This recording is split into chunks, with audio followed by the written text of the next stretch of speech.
I recently made the decision to get rid of the majority of my commander decks and most of my collection. Here's why I did this, what I kept, and why, and by the end, you likely won't be able to see your own deck collection in the same way again. Okay, so Marie Kondo time. If you're curious about my decks, this will give you a window into my collection, as well as being particularly useful for you if you want to do a similar exercise, or you want to be more thoughtful about how you choose which decks to add to your collection so you don't need to do this process to begin with. It only makes sense to start this process with joy. And this was the biggest thing I thought about when it came to which decks I wanted to keep. Because if we don't get excited when thinking about cracking out a certain deck with our friends, what are we even doing here? So what better way to visualize joy than a tier list?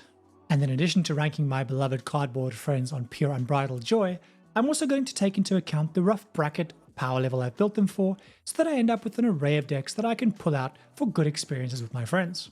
I'm also going to look at what kind of play experience the deck offers me, because I don't want decks that all feel the same to play and to play against. I want to end up with as small a group as possible of decks that can offer me and those I play against fairly unique experiences. So let's take a look at my collection and see where they fall. Naturally, as we get higher up the tier list, the more likely a deck is to survive the condoing. Okay, now that I've ranked them, I need to decide how many I want to keep and which ones.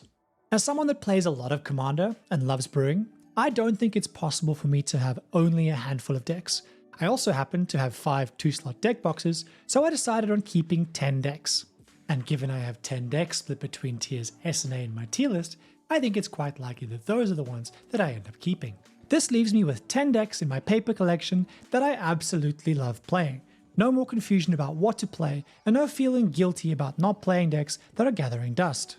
These decks are also quite well balanced across both the new brackets and playstyles, so I should easily have a deck for any occasion. In this roster of 10 decks, I've got 3 combo style decks, 3 control style decks, 2 aggro decks, and 2 Voltron decks. I've got 4 decks that sit around bracket 2, and 6 decks that sit in bracket 3. I'd also add that Simon and Kozilek could probably hold their own in a bracket 4 environment, so if I take one of them with me, I should be good for pretty much anything I'm going to face.